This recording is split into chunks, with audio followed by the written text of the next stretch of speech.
Hello there, everyone. Welcome back to some more Let's Play Lobotomy Corporation. In the last episode, we attempted to complete Day 25, the halfway point, I think, of the game, arguably. And things were going extremely well. We got to show off a battle against Funeral of the Dead Butterflies. To start, people were assigning and doing good work with all the different abnormalities, and we were learning quite a bit about our tool abnormality that we've avoided using in the last two episodes. We learned the name. Nothing bad seemed to happen. We used it for the 5th time with the Dorkable, and then a Dorkable died. Or rather, a Dorkable looked like he was sucked into the past along with the device. I've learned a little bit about the device since then from Chris Bataille and from my own looking it up online, so I could have a better understanding of what happens when that device is used, and we decided to retry Day 25. It was a very easy day. Nothing bad was happening, everything was well under control, and I didn't feel like we really needed to lose a Dorkable and keep the rest of the results of that day. So, with that said, let's go ahead and get to the deployment screen. I'll go ahead and chat about what we learned yesterday, and then we'll be ready to play Day 25. So let's go ahead and get going. I'm going to cut this part off as well because I really liked it, the intro. Alright, there we go. Alright, everyone. So, let's talk about all the cool things we realized yesterday. So first off, yesterday was the first day where I actually was retrying the day after getting some significant length of time into it. It took us an hour or so to play Day 25 because after Backwards Clock eliminated Dorkable, I decided that we were going to hang around afterwards anyway and try to understand how a few of the fights worked with some abnormalities and how some other gameplay mechanics worked. Since we've been doing so well in this game so far, all things considered, I haven't had the opportunity to test some things out. Let's first talk about Backwards Clock and what I remember about it. Because indeed, after I had recorded the game and before I recorded the voice, I went to the wiki to try to understand what Backwards Clock did. I didn't know... okay, so let's talk about the tool really quick. So it's when you send someone in to use this tool abnormality, they will start and stop using it upon entering the room. So you don't keep them in the room over time. You send them into the room, and it's a use. So it works similarly to We Can Change Anything. Well, in a weird way. Actually, it's more similar to the portion of Another World. Someone walks in, looks at this, there's an effect which happens, and then they walk out of the room. Technically, that's the case with We Can Change Anything as well. You walk into the room, the person walks into this device, and they never come out again. It makes you think that you can actually cancel it, but that's not the case. We'll talk more about We Can Change Anything in a little bit. In any case, you walk in, you wind the key that's inside the clock 1 or 2 rotations, and it powers on one of the lights.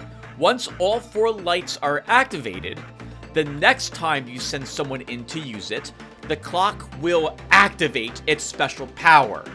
Now, when we did it in the video, in the last video, nothing happened other than a Dorkable was eliminated, sucked into the past along with the device from what we can tell. And we were notified that he was killed. So it automatically will kill the person who turns it on the 5th time. What it does for you, however, is that if the person who activates it is a level 5 person, that person is killed or eliminated automatically. There's nothing you can do to prevent it. However, every single abnormality which has been released will be considered defeated, with some exceptions. I guess there's a few outs. that will not be defeated, for example. In addition, it removes all of the Qlipoth overloads which are going on. That's the penalties assigned to the various containment units for working with WoWs or ALF abnormalities. It might also eliminate the alarms ongoing, but I can't remember if that also happens. It will not eliminate an overload if there was... Apparently there's a minus 50% which can appear on abnormalities if every single agent in that department is killed during the course of the day. It won't get rid of that. But otherwise, so that's what it does. So it sounds... Does it defeat ordeals? It may also automatically defeat ordeals. So it sounds like an extremely powerful tool where if you're desperate to win, like get things back under control, and you're willing to say goodbye, level 5 person, it's been a real honor having you work for us, but we need to defeat this day, and we need you to sacrifice yourself to do it, this tool is one of the really helpful ones I've encountered so far.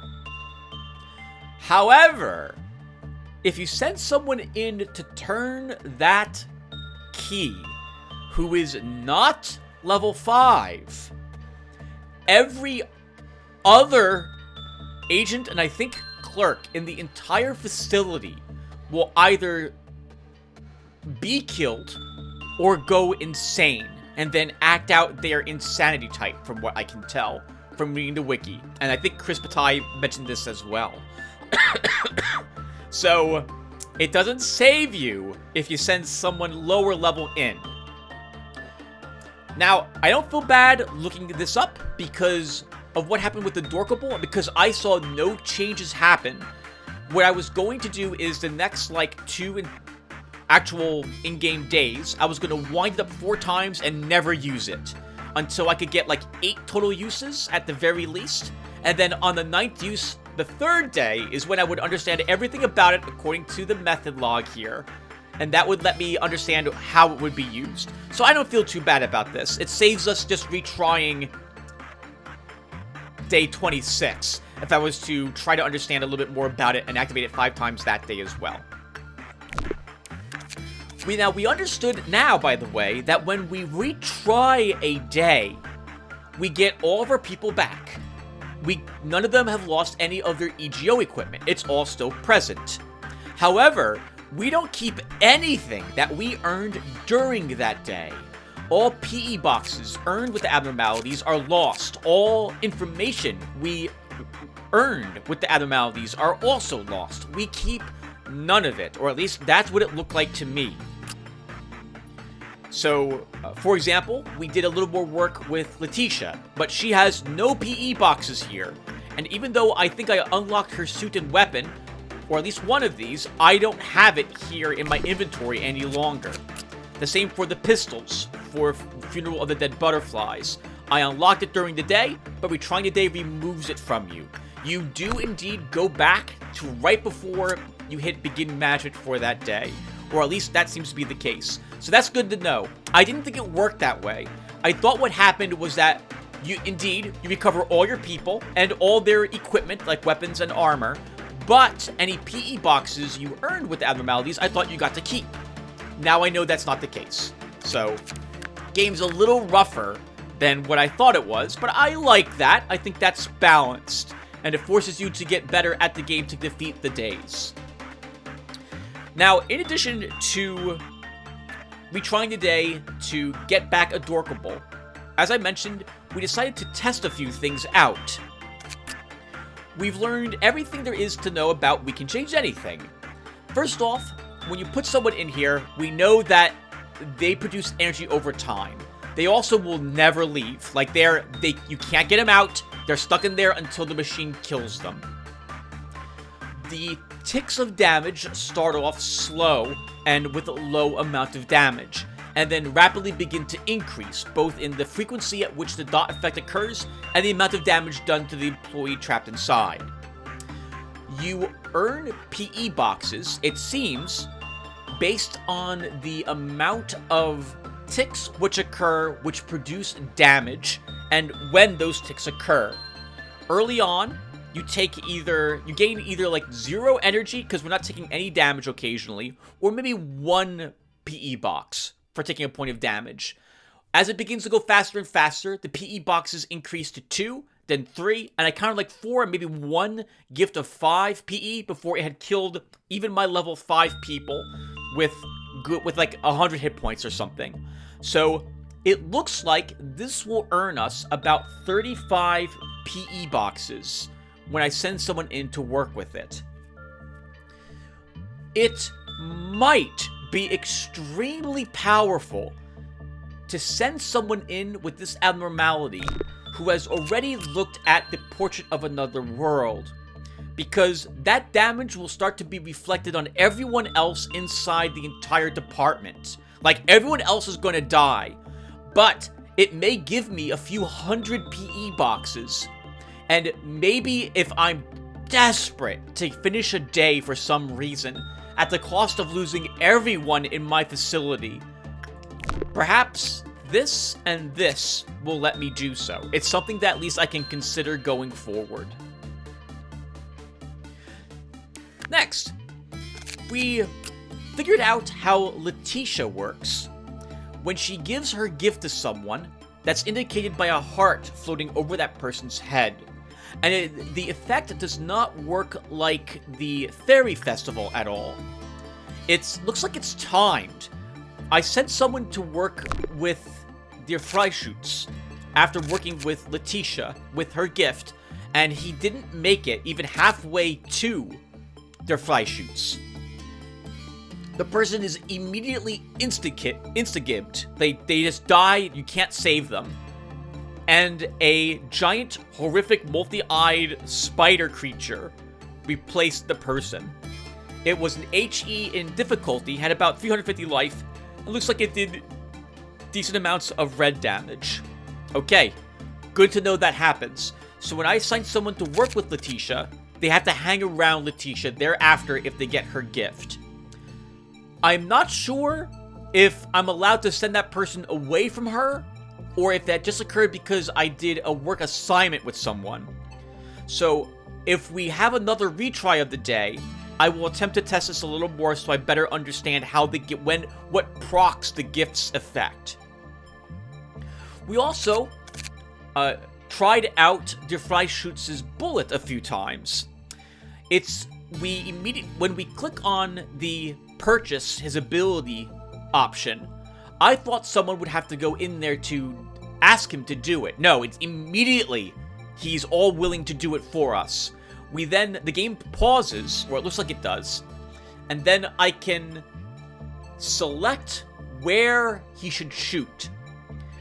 And his bullet will travel, it looked like horizontally, from left to right, all across every hallway that's linked to where he shoots the bullet from. That looked pretty amazing, and it looked like 60 or so points of black damage. So it's a strong shot. Very useful perhaps for eliminating a group of enemies. It also cost us 10% of our maximum, our current energy when we fired it. Lastly, we let out Clouded Monk because I killed so many people. I thought that was a great use of his ability to try to test out what a WoW battle is like. Clouded Monk doesn't look like he's too difficult. He doesn't look anything like his portrait when he decides to leave his containment unit. He takes off all his clothes, and he looks like a giant, bestial old man of some sort. He does a good amount of red damage. It looks like he was smacking clerks for about 23 points of damage. He has a insta-kill attack. Chris Bataille told me that he'll also charge forward when he does it. So that makes me think he might charge like across a whole hallway until he hits something.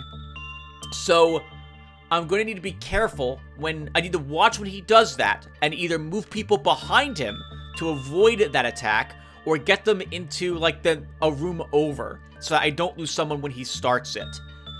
So It was a lot of fun to fight him, and I'm glad we did so I could learn a little bit about how he fights. Finally, in the last episode, I was able to use the bullets quite a bit, getting an idea of how they work. So, sure enough, if I use a bullet on a cluster of our agents, they will all be immune to the type of damage that that bullet effect grants. I think it might also affect the abnormalities. I think actually Chris or Destruction42K told me that would also be the case, so I need to be a little careful when I decide to use them. It looks like the bullets also have no effect and lose their effects when someone walks into a containment unit with an abnormality. I didn't think it would work that way.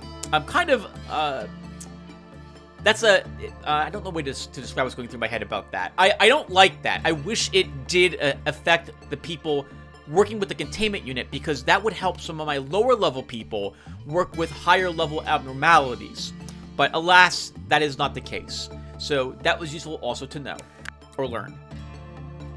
And with that, everyone, I think that's the summary of everything that's done.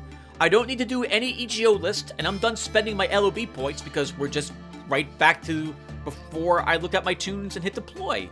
So I'll be right back, everyone. I'm going to go ahead and then now look at all my tunes, and then we'll begin management. Hey, everyone. All right. Let's go ahead and look at all of our characters together. I'm going to try to remember what it was I was having them do this day as well. Alexander, your hit points are the lowest, so we're going to be working on them. So generally what I do when I'm looking at my charts to see who's going to work with what, and I think you're probably Justice today, Mushum Studentins, or Fortitude. Probably with Scorch Girl is my guess. How my hair is wearing the sheep armor, which means that he's working with the sheep. Pretty much guaranteed that for Temperance level up. And JZ, you look amazing with that bow tie. That is an incredible gift. It looks fantastic on you. Probably Justice is my guess for you today. I like to say, Home, your hit points need to go up. So we're probably working with that, and probably with Spider Bud is my guess. So I look at my characters and see what stats are the lowest. And do I want it being improved, or do I need them to keep it low to work with very specific abnormalities now? We've got the Scarecrow Searching for Wisdom, and we've got Funeral of the Dead Butterflies, both of who want very specific virtue stats, and some of them need to be low to work successfully with those abnormalities. So I'm looking at these characters now. I'm looking at their hit points and their justice, if they're high, depending upon the level of the character. Me and Destruction42K, for example, are level 5. So at level 5, I'm going to want them being able to contribute to battles. And so that means getting their hit points to 100 and getting their justice to 100 or close to it if I can. Tillman, for example, is done. I could send him in to do a little bit of justice work or fortitude work just to get those hit points all the way up to 100. But otherwise, I do consider him all finished. Dia and Hysul could learn a tiny bit more justice, but there's not much more that those two need. I think Donna's wearing the armor. She has Prudence 3, Tim. She can't work with Scarecrow. I think we're setting up to work with One Sins, actually, for Justice. Jason, you need hit points or Justice. Like the Sede, you need hit points. You gotta get that to 100 now. The Christmas armor is pretty decent. It lets you resist that or white damage. Adorkable, it's hit points for you. And then you're done. I've been tempted, everyone, to start taking some... to take some people out of the rotation and put them over on that big... See the big empty black slot below our characters? That's where you can keep characters in reserve. They're not assigned to the current day. A part of me's been tempted to do that with some characters if I don't think I need them for the day. This way, nothing can actually accidentally go wrong with them. Oh, okay, that was me cutting the video. So we're all back. Let's go ahead and start the day. Let's go ahead and start the day. Oh, give myself enough time to make sure I say that. All right, here we are, everyone. First things first, which we always do, and we need to get people assigned to their different combat groups. Remember, as well, that we are redoing Day 25. I need to tell myself that because it's been 4 days since I last played the game. I'm sorry, it's been 4 days since I last uploaded the video, but it's been more like 5 or 6 days since I last played the game. So I gotta try to remember what it was I was doing in this day. At this point in the game, I am going to begin having... The white damage dealers need to be split up. Anyone who does physical damage should probably be added to... I'm going to add them to the same group that does red damage for melee. All white damage ranged white damage dealers can be moved into their own group. And my plan is to have them help out when someone goes insane. Because it's much easier for me to catch them if their reaction is to run around screaming thanks to high temperance. If I have ranged weapons, my melee white damage dealers cannot catch those people. 1 second, gotta drink some coffee.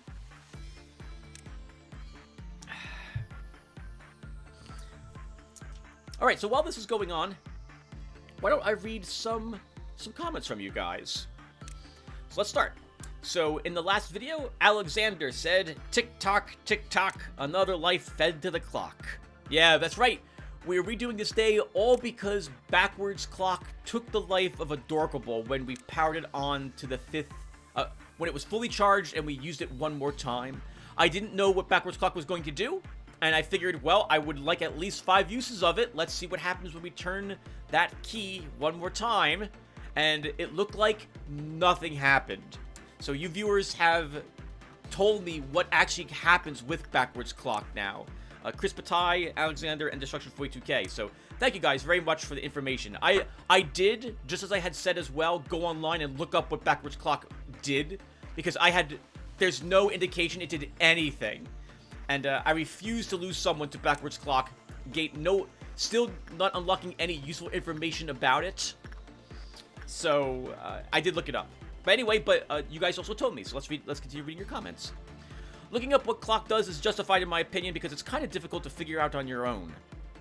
We can change it. Okay, yes, so I did. So, but we'll get to that as you guys tell me about it in the comments. We can change anything is useful, but not in the intended way, since it is far more profitable to just send a guy to work with WoW or ALF. Yeah, so in the last episode, we had fully unlocked all the information about we can change anything, and we discovered that it looks like a max fortitude character, or close to max fortitude character, sent into we can change anything, will generate about 30 to 35 PE boxes for me. Okay, hold on. Everyone's been now assigned to their combat groups, and now people have also been assigned to rooms close by to where the abnormalities are that they are working with. I'm doing this currently because I want the people, when they're done with the work, walking right back to those regenerator rooms to heal, and then they're ready to do that work again in the future. Unfortunately, I don't have a way to say, please go back here when you're done with work. It'd be great if I could do that, but there is no way. But this will probably be the last day I do it in this way. It takes so much time, everyone, to get people to the rooms I want them in to work with the abnormalities they're supposed to work with during the day. I have a hunch most other people just do what I was doing. They assign people to the different departments to work with the abnormalities located in those departments because it's just so much more convenient to have them walk back to the regenerator room after getting that work done than to separate everyone into different to separate the different people and put them in the regenerator rooms to work at the start of the day. It just takes too long.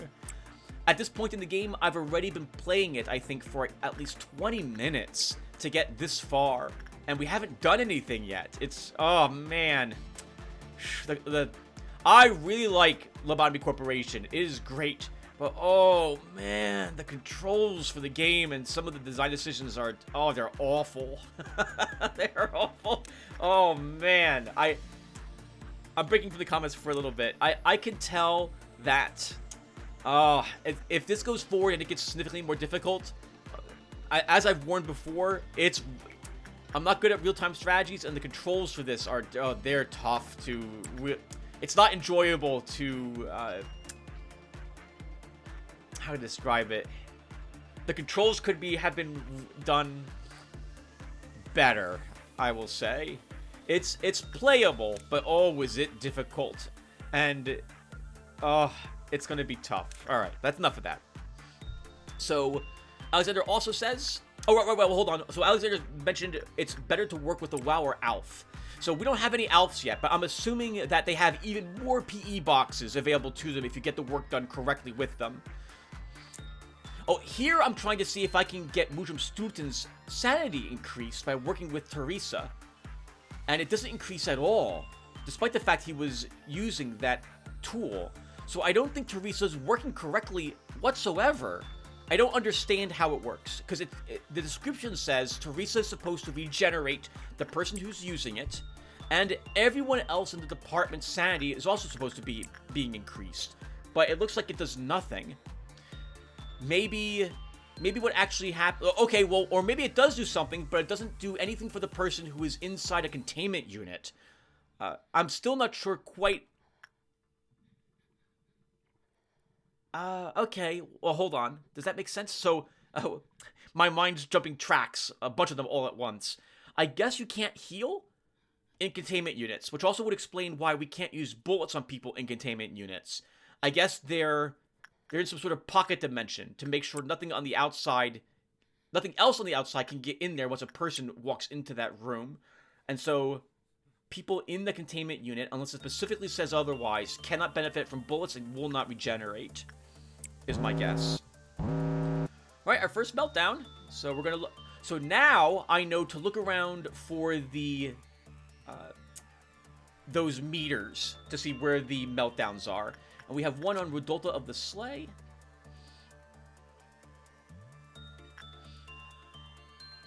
And...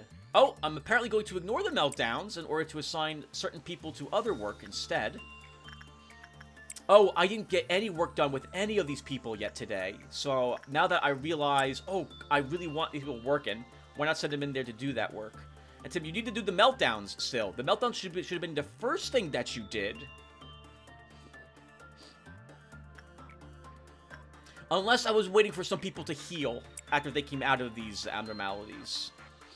Come on, Tim. Teresa, it's right there. It's right there. Just send someone in there. Yeah, that doesn't matter who you send. Just send someone and get him right out. Stop! You have Rodolta of the Sleigh, Tim. Tim. We have Rodolta of the Sleigh. And it's halfway done with this meltdown. And you're trying to get... I would like to end the day without a single containment unit meltdown occurring to also be successful. Holy crap, Tim. Okay, I'm counting... Why am I not taking care of Rodolta of the Sleigh? Why am I not doing it? Tim! Rodolta of the Sleigh... Yes, okay, correct. Someone needs to go up there. It's 55, but that's fine. Adorka will get some hit points and take care of it. Okay. At least that's... Oh, that's all of that. People better get into those other containment units, Tim. This is why you should have taken care of the containment units first, Tim. This way the meltdown doesn't happen. Okay, now I'm stopping. Alexander's not going to go into Well Cheers because I'm a little worried I will get the Red Dawn before I'm ready for it. And now my suppression team, I'm splitting them up to deal with the Red Dawn.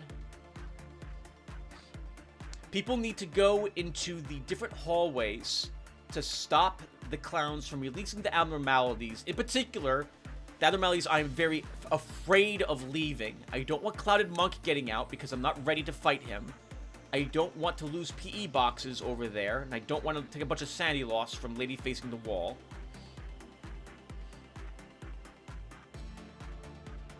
Chris Patai should be moved into a hallway, Tim, to deal with the clowns as well. Don't forget that.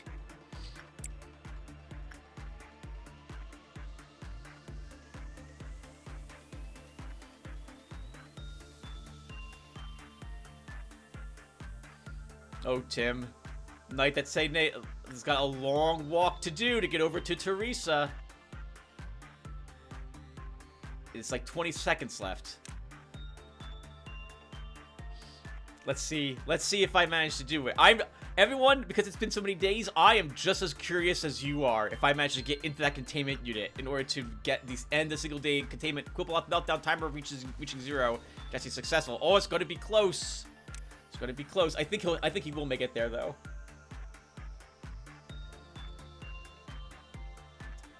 Just barely makes it there. And interesting, it's not when you enter the room, it's when you begin doing the work. Technically, that could take 1 more second or half a second to do.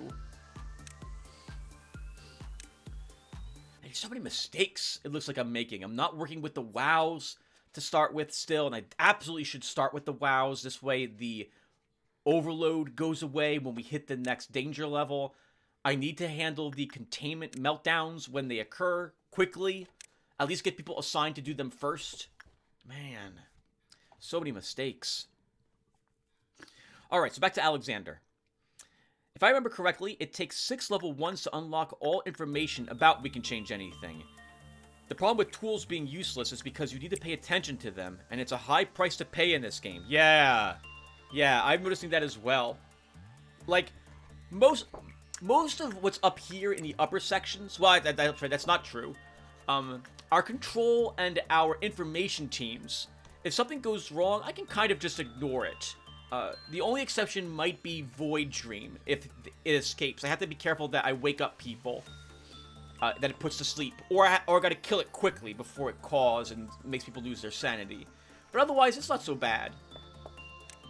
But, the tools up here, I need to pay attention to who has yin, and put it back immediately after picking it up. I gotta be careful of who I send in to look at Portrait of Another World, if I look at that. Because I gotta be really careful about sending that person into combat, depending upon who has the debuff. And the person who has the debuff should be in a regenerator room the entire time, so that they heal, on the off chance we take a lot of damage with the person who looked at that portrait. Yeah, Teresa requires you to stare at it or to get the person out of that room on time. Yeah, it's that on... The fact that some of these tool abnormalities are based on how long... Like, the bad stuff happens the longer you use them. Yeah, I'll get your combat faces. This is awesome. Go and get those clowns. Get them! Right, that clown is moving to the left, I can tell, because Windwater just missed it. Yeah, you get it, Clerk. You're probably dead when that thing blows up. Nice. Yep. So I've got I have various people in all the hallways to stop us from losing PE boxes and stop these abnormalities from escaping. I probably shouldn't have done that. I should have left them in that hallway. The clowns can teleport as well as running around in the facility. Oh, I see. There's 2 clowns in that hallway. Yeah, we should probably try to stop Scarecrow from getting out. Do I move them? What's going through my head right now is probably the clowns can teleport. Do I really want to move them? Nice! That's a special attack of Discord. You do it maybe like 1/4 of the time. People are staying... Nice! Good shot there, Chris. People are staying in their hallways because if we don't kill a clown, it might teleport someplace else. Oh, we have a green noon showing up, and we're gonna have to deal with that. Look how happy Dia looks.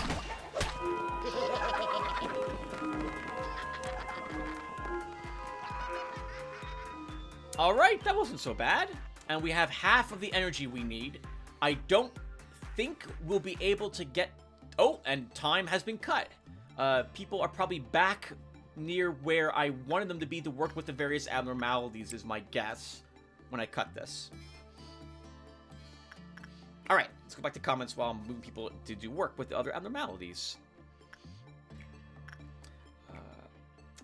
I can clearly see how Yang or Teresa can benefit me in some cases, but forgetting about them will be so much more painful than just not using them at all. Yeah, yep, I agree entirely. Like, man, Yin seems like such a nice abnormality until you realize you got 1 minute worth of time with it until Yang gets out. and then you have 2 other abnormalities walking around. But I've been told that abnormalities fight other abnormalities. So maybe, like, if we've got a powerful abnormality walking around on the upper floors, maybe it would behoove us to grab Yin, run the person with Yin to some faraway place, and then let it escape, because then the other abnormalities, like in the upper levels, might have to deal with Yang, while we can deal with Yin, or something to that effect. I haven't yet tried to use abnormalities to help me fight the ordeals, but I'm assuming that they will do so. I should try practicing that in the future. Clock and heart are super useful, though. Yep, I agree. The heart's amazing. There's no downside to the heart whatsoever. Just pick it up, and in case of Dia never puts it back. She just stays with it forever. Right, I need to unlock the information about backwards clock again, so we're going to begin getting that done. A small tip number 1 from Alexander. You don't need to spin recall to the department button all the way. You can just click it. Oh! Okay, thank you. Yeah, I thought that we absolutely had to spin that all the way to get the people back. If I can just click that, I will do that in the next video. Thank you. Small tip number 2. You can place shield on multiple agents and clerks if they stay close to each other at the cost of 1 bullet. Also works in execution puzzles. Yep. I've had lots of people tell me this, I think even early on, when I first unlocked the bullets. And, unfortunately for us, you're not going to see me use the bullets whatsoever in this video. I forget all about the bullets. Once again, the bullets were introduced after about, like, 20 hours of playing the game. And so, because they weren't part of the game in the beginning, I don't remember that they're there. I need to remember they're there. It would have been really handy with the green noon that's coming up to recall that I have bullets available to reduce the red damage they do, but I'm gonna forget all about them. Really like what I look like in the game. Don't worry about my surname. You're not the only one who can't pronounce it or say it the right way. Sound is fine, at least for me. Thank you, Alexander. Cool. Yeah, I couldn't pronounce your surname. I'm so sorry, but well, I was able to translate and I can say your first name, so that works. Thank you as well for the information on the sound for the game. I'm always struggling with sound in the game. That was a really loud, satisfied drink sound there, Alexander. We can send 2 more people into work. And I don't... Holy crap, Forsaken Murderer, what the heck? Okay, so hold on. So this is our 2nd time facing the Green Noon, right? The first time was where we lost multiple people. We had Portrait of Another World that cost us 2 lives that day, and we lost another person to Green Noon with the buzzsaws. And so I am nervous about this, and I want to make sure I get all my groups ready for the fighting. While that's happening, Adorkable, let's go to your comments next. Adorkable says, was without internet for almost 4 days. Oh my god. That's oh. Man.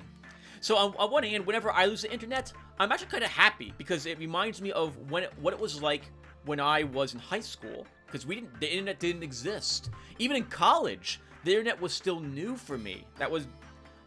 and in fact, actually, the internet did not exist when I started college. It only came out around the end of my college years.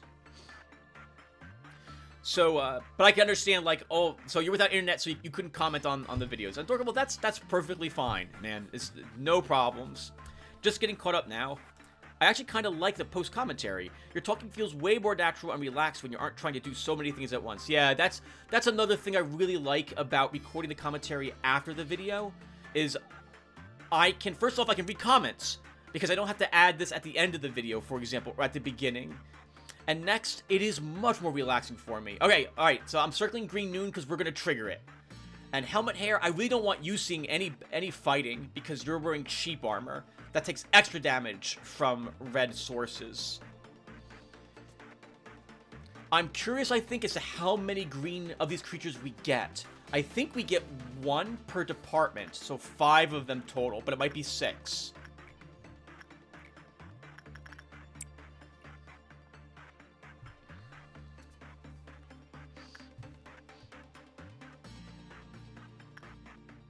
Sorry, I want to watch this before I go back to reading comments again. Oh, I want...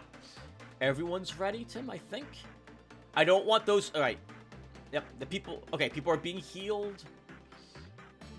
I have my combat groups ready for this. Let's do it! In you go, Helmet Hair. Time to start the Green Noon.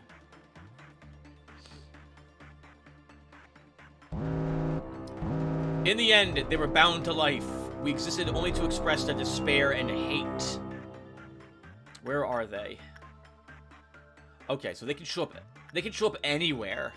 That's 2 of them so far. Oh God! One showed up right here. All right, no problem. They'll just kill that one. That's 3, 4. We have another combat group though ready for that one. I want Robber Baron running past it to get to the other side and shoot it from behind.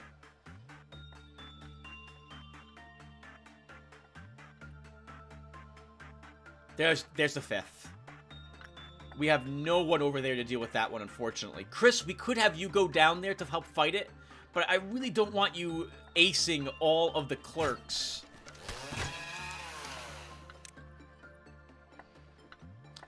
So I'm taking damage, and am I taking damage? No, okay, good. Yeah, destroy it! Admiral Fang, you can take another hit or 2. You'll be okay. Where is Jason? And he's not suppressing anything. Where is he? Oh, did we finish? Okay, we finished up here. We took a little bit of damage with everyone there. I'm a little worried, so I'm going to pull them into the regeneration room. But in truth, they could probably do another battle against another one of these. I'm going to feel so bad about those clerks, but I'm like, oh, Chris, you have that rifle? That rifle just kills everyone. Technically, everyone's going to die anyway, so I should send you in there. The clerks are going to engage that creature and die. This is Red Team. Red Team is not going to do much damage to it. But Hysul will at least do some damage. The other clerks with their pistols will probably do none.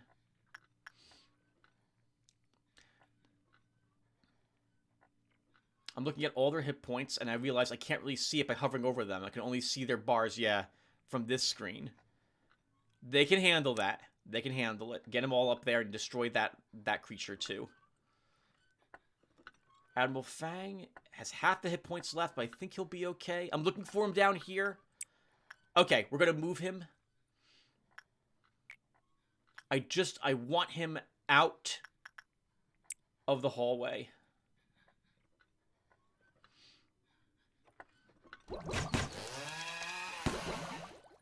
I was super nervous when I saw someone die there, but that was a clerk, not one of my agents. They're moving, Tim. Yep, they're going there. Oh, okay. Okay. I guess my plan is to have Chris deal with that other abnormality. Where is Chris? Chris is walking to the right, though, Tim. He's walking to the right. That's...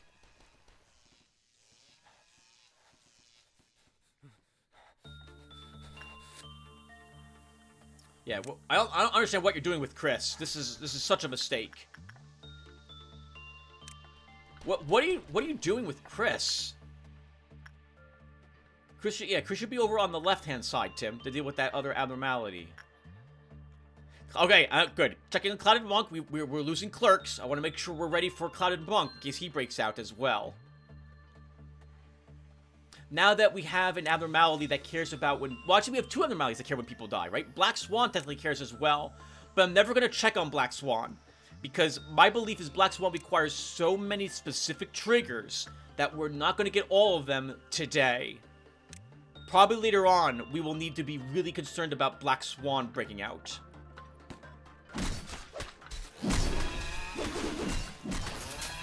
Excellent work, guys. Yep. Go up in there and get yourself healed. Oh! Red Team is there? Red Team is there. Red Team should not be there. Red Team has some low-level people who aren't designed for that.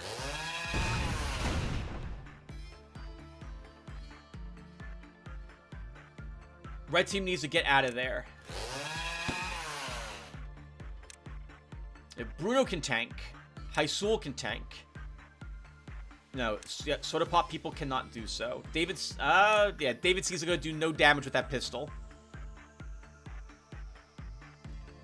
they can probably help. Oh my god, look at Dia just charging. I want her healing once. Get in there. It's down. It's powering down. Get in there. Chris, where the heck are you? This is one of the things about that rifle which makes it so makes me hesitant to use it. Oh, Cloud Monk's down to 1 Quillbloth counter, Tim.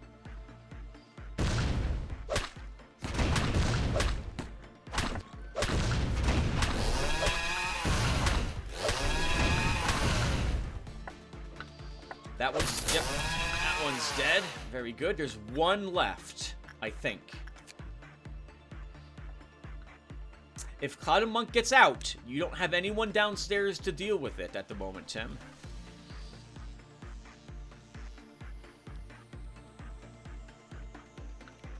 Oh, no, we do. Oh, there's another abnormality. White Range Team, go.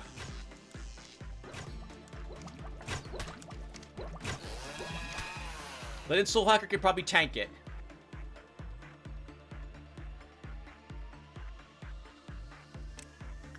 Yep, everyone needs to contribute. So the good news about these creatures is they take twice as much damage, I think, from white sources. So white team should be able to handle this.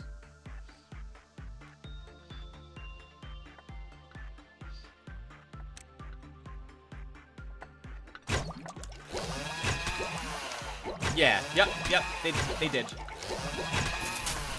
All right, well done. That leaves 1 of these left. Chris, we're sending you in to deal with it.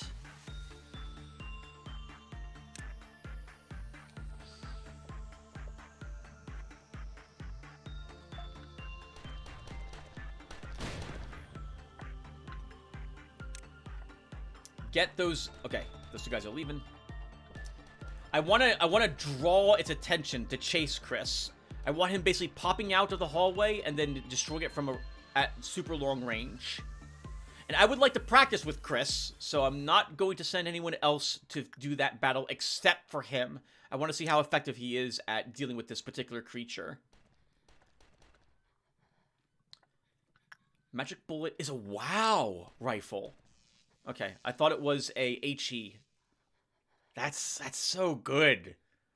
Darn the AoE damage on it, though. Chris is going to be all alone with it. And Chris, we probably should send you at least once a day to work with Der Freischütz to see if we can get that pipe. Because that also increases the damage that you do with that rifle. I was tempted to move the rifle and the cloak to me, because I already have the pipe. But I've kind of committed myself to dealing white damage at this point. I feel like once I begin having a theme for a character, I want them keeping that theme. This is why, like, a Dorkable is now wielding Discord from now on. Okay, good. It's coming this way. I want Chris... So, my belief is the rifle fires the entire length of the hallway. Okay. There you go, Chris. Go out there and begin firing. 47. 47. 50. 48.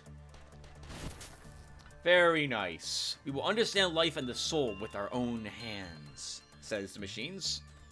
Alright, let's go back to comments. Holy crap, I've got like 10 minutes left, I think. Yeah, just about. I got too many comments to read. And Cloud Monk did not escape, which is fantastic. That's fantastic. And as I was pulling everyone downstairs to deal with him, I think I'm still preparing for it. So I'm going to send a team down here. And I'm not sure if I want to force him to escape at this moment so I can just handle him. But we don't have any other ordeals happening. So unless something else escapes and begins giving me trouble, we should be okay. So Dorkable has his story for the last episode. It was an easy day today. No new abnormalities, and I didn't even have much work assigned to me. We had the Butterfly Man escape again, but he isn't too hard to put back in his unit, to be honest. I was given the task of winding that strange clockwork device with 4 lights on it. It was hard to turn the key, and the clicking was quite loud. I could tell it was done when the next light flickered on, and with the crackle of unrestrained electricity. Weird. But I was stabbing a sentient organ with an umbrella like 4 days ago, so I shouldn't complain about a little static shock. It was toward the end of the day when I got a call over the radio to go use the clockwork machine one more time. Easy. When I got to the room, the smell of ozone hit me like a ton of bricks and all 4 lights were flickering. The overhead lights seemed to dim, and the gears within the machine grinded against each other in ways that threatened my sanity. But I was determined to do my job. Approaching the key, I felt a tinkle of static against my fingers as I gripped the metal. Slight vibrations from the gears rose the hairs on the back of my neck as I began cranking the machine. It was harder to turn than before, causing me to groan with effort. Oh, and right now in the game, I'm checking to see, do I have all the equipment I can purchase with PE boxes? And I do. After 3 full turns, the key locked in place and the machine began humming loudly. My fingers going numb as electricity flowed through me. The screeching of metal on metal pierced my ears as something in the machine moved, allowing the key to be pushed into it. Seeing no other options, I gave the key a shove. It glided easily into place and the machine roared to life, bolts of energy arcing around the room as the 4 light bulbs glowed brighter than anything I'd ever seen before. Then the sound like thunder. I was left blinded as I felt my body being pulled forward, wind whipping past my face like I was falling through the air. Then suddenly there was nothing. No sound, no feeling, no taste, no smell, and nothing but darkness all around me. Am I dead? And then the alarm clock goes off in his room, and he wakes up. I woke up in my bed and smashed my alarm clock angrily. What a strange dream. Probably should have you do more work with Void Dream Adorkable so that you have you can get a nicer dream than what just happened to you there. Thank you for turning that clock the final time. God, every time I activated backwards clock, my teeth were like I'm gritting my teeth. I'm like, time to turn the clock because I just know something bad's gonna happen. I just don't know what it is. Alright, oh, Chris Batai, I didn't get your comments printed, so I will have to go and pull them up, no problem. Discussion42K has said, ooh, you lost someone to the best tool abnormality in the game by using it at the worst possible time. Yeah, you're welcome. Oh man, I am a special person. My parents always said so. The game never tells you this, but using the clock will resurrect employees who are considered dead for any reason. So destruction, that's not what I've heard. And so I'll read what Chris has said as well, and then I will summarize with what I learned about backwards clock. So if you use a bunch of high-level employees to a singular breach, consider sacrificing one to end the breach and bring the others back. For this reason, you should always keep the clock fully charged each day no matter what. Yeah, so at the very least, I definitely want to charge the clock every day. I don't understand why you wouldn't charge the clock. There's no penalty to charging the clock. It just takes one person walking in there and activating it, and there's no cooldown when you can do it. It seems like the clock was unfinished, if I'm being quite honest. Like, it should be balanced a little bit better than that. The lights should do something.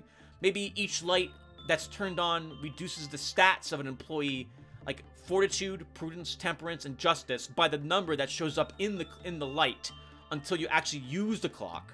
This way, when you prep it, there's a penalty for having prepped it.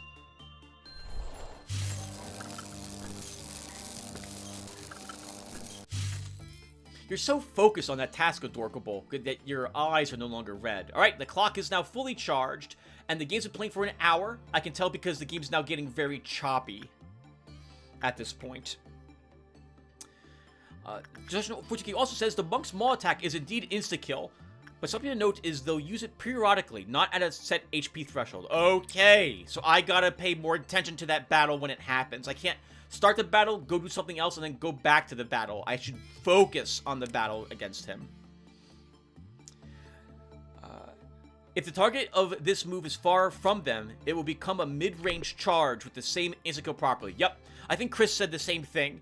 So basically, it's not just point-blank range. He'll charge forward, trying to devour someone. I take it that whoever he hits, he will devour, and the charge ends at that point, rather than him going through people to get the intended target. Notice that if people are close enough together, you can use bullets to buff employees and clerks alike. Yep. Note that the slow bullet can also work on employees, good for slowing down panicking employees' movements and slowing animations between employees whose inclination is suicide when they snap to give you some more time. I know you don't have slow shot yet, but but I'm hardly spoiling things mentioning its effects. Yep. So, that's okay. Thank you. Just as long as I don't get any spoilers about the creatures. The creatures are something I want to figure out on my own. So, okay, soul bullets sound like they'll be super useful. Maybe give me a chance to hit them with a melee weapon, but I think keeping them within range of my white range damage to get their sanity back will be super important as well. And also to slow down the ordeals. That will probably be also super handy for extremely fast ordeals, like the monk, to, if he's charging, so I can maybe get away from him. I'm honestly mixed somewhat about the post-commentary. I very much like your first-time thoughts on abnormalities in the events. That's partly lost with post-commentary. I feel like certain missions, particularly core suppression, should be done with live commentary to get your first impressions. So the problem with that destruction is that it's going to be awful, because I think I stay on track. My mind doesn't go off on too many tangents when I'm doing post-commentary, and I can focus solely on playing the game and doing what needs to be done on the game, although it looks like I'm still making mistakes there too, but it's better. I think I do much better with post-commentary for the real-time strategy games I play. If this was a turn-based game, it would be fine, but it's not, and when things start going bad or I have to begin worrying about where people are standing, I do much better if I don't have to talk at the same time. Maybe we can do one more day live, but otherwise I think this will be the new way I'm doing these videos. It does add a lot of time because I have to watch the entire video and then talk over it. That's the way I have to do the commentary, but I like this better than the original way.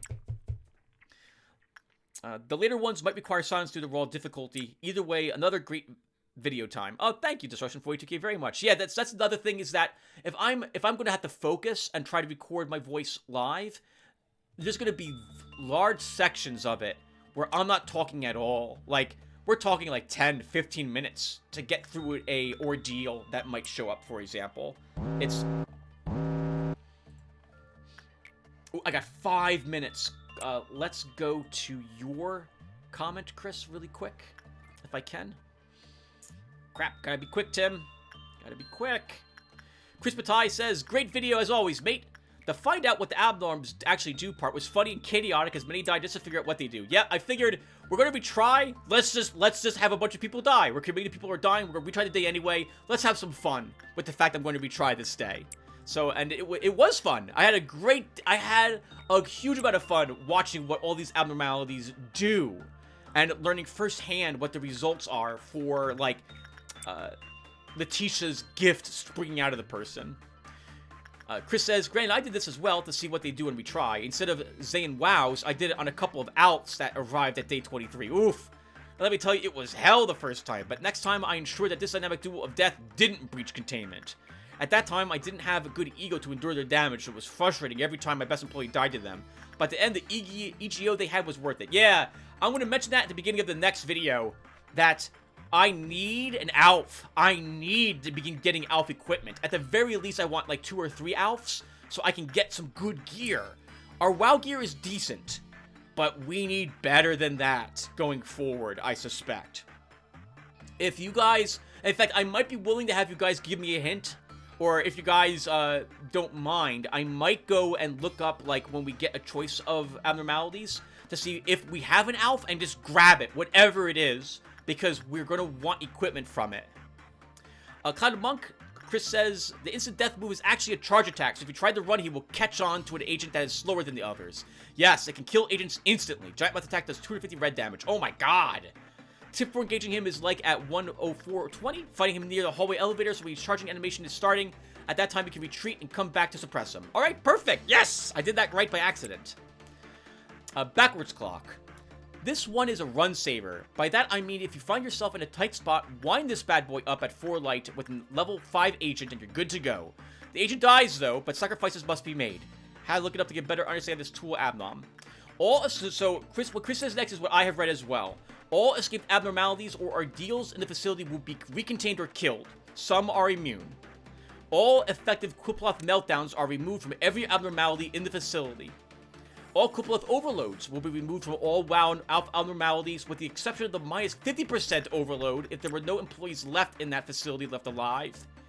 If an employee is below level 5 and uses it, all employees have a normal chance of either dying or panicking. As for sound, I can hear you quite clearly. Keep up the good work and stay healthy. Thank you, Chris, very much. Thank you. And Bruno, Bruno says, Korean coworker, huh? Winky face. Yes, she is a Korean coworker. She's also 23 years younger than me. That's way off limits for me. And she's also a coworker. I have a law: never, ever develop any feelings ever for anyone that you're working with. It is a bad idea. Very, very bad. Awful idea. So, nope. That's it. No, we're just friends, and we like playing completely different games. So we like talking about the games that we're playing that we're playing every so often. And that's it, everyone. I'm done babbling, and we got all the energy that we needed babbling. I'm done reading your comments, and thank you again, by the way, guys, for leaving them. I really enjoy reading your comments. And right now, I am trying to I'm trying to handle all these different cooldowns, and I'm about to see that Forsaken Murderer has like 5 seconds left on his Quillploth meltdown. Or maybe I'm not gonna see that. I'm waiting for him to heal. Holy crap. 2 seconds. I've just seen it. We're done.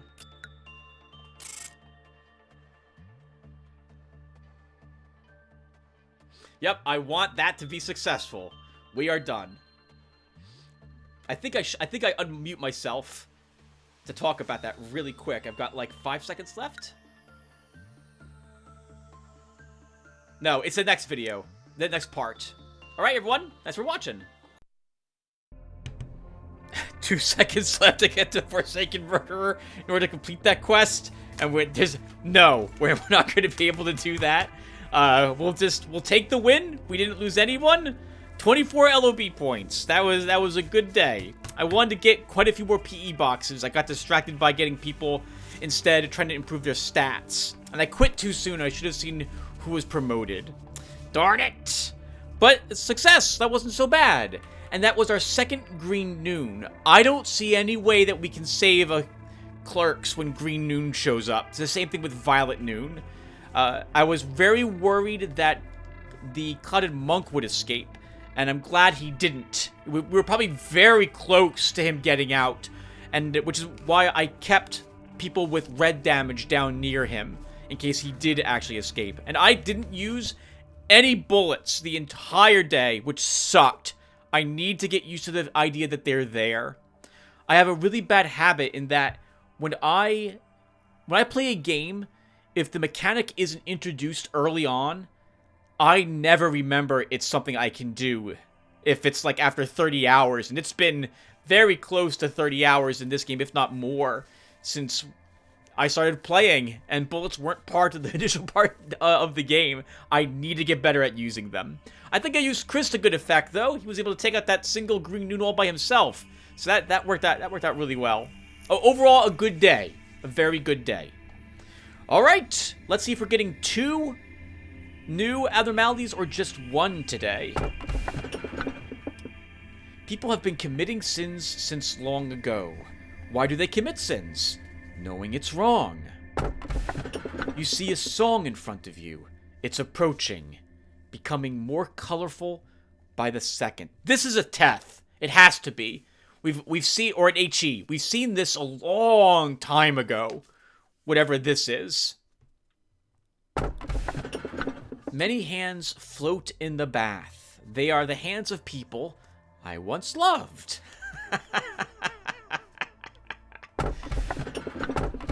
This is probably going to a new department in this episode.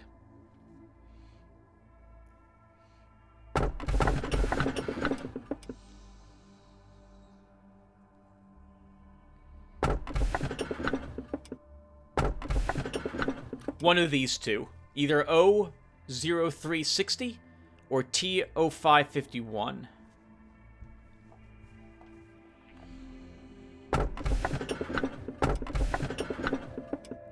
So this sounds like a bathtub. If this is the bathtub, I'm hoping it doesn't escape. That would be nice. If this doesn't escape. This sounds frightening, but we saw this rather early. Like, I think we saw this in one of the first 4 days that we had. The first 3 days that we had. If not the first 3 days, that we got it early on, like maybe day 6 or 7. So I'm pretty sure this isn't a WoW. I don't think you can get a WoW that early. So it's going to be one of these two.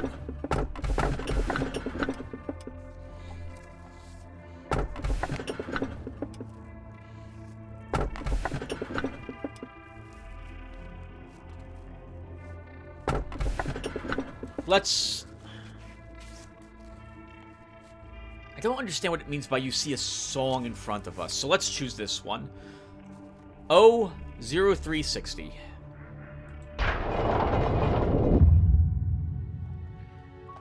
I am a machine. Yes, Angela, yeah, we know. It just occurred to me that although I hadn't said it, she probably looks a lot like the other machines, truth be told, right? Like Malkuth that we saw, or Tippereth. A giant eye in the center of her actual tower.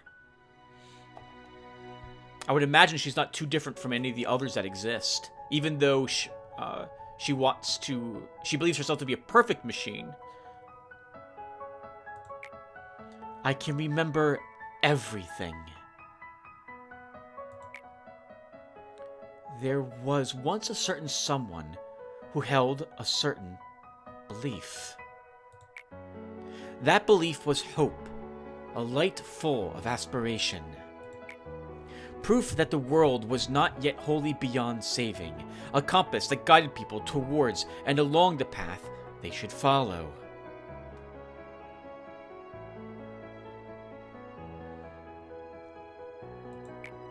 A destiny placed upon them, meant to be carried since the beginning of time. A noble instinct forgotten by most people. That person warned us that we are slowly calling forth an inescapable disaster. The same person also told us that we are all losing something, and that we don't even know what it is we are losing. Not a single soul believed that story at first. Everyone was able to walk, see, hear, and speak. All disease had long since been conquered. Eventually, more and more people joined alongside the strong belief held by that person. In a place where history and promises were gone, it was a precious step. Although it took a lot of time to conclude that the shell must be broken, once the decision had been made, all seemed well.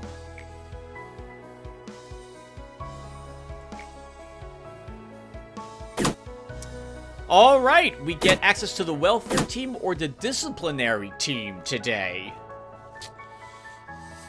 Now, last time I could choose a spot to place points into. I also went like 50-50. I'm thinking this time we should just focus on one of the two teams. I don't know which team to pick, obviously. So let's see what the Sephiroth look like in these places. Morning to you, my good manager, sir. I'm in charge of welfare. Are you going to be opening up my department today? She looks exhausted. I guess this is coffee? Oh, he or she? I can't tell. I can't tell. I think it's a girl, though. I'm head of disciplinary. You opening up my department today? Man, she has a scar over her eye, and scars on her cheek, too.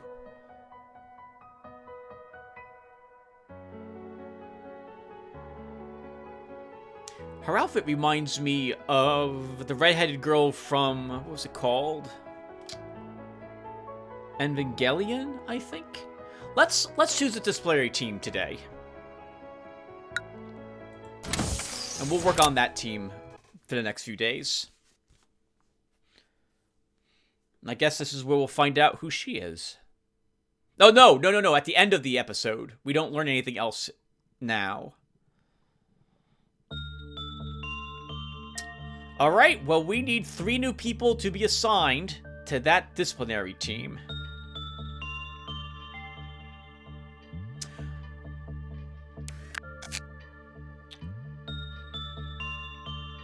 Alright. I think this saved our memory repository now as well, here on day 26. So, if we go back 5 days, I think this is where we'll start up now. I think from now on. Alright, and I'm beginning to babble, so I think we stop here. Yep. Oh! I wanted to read about all the backgrounds of the abnormalities that we unlocked during the past, what, 10 episodes now. Holy crap. Or so.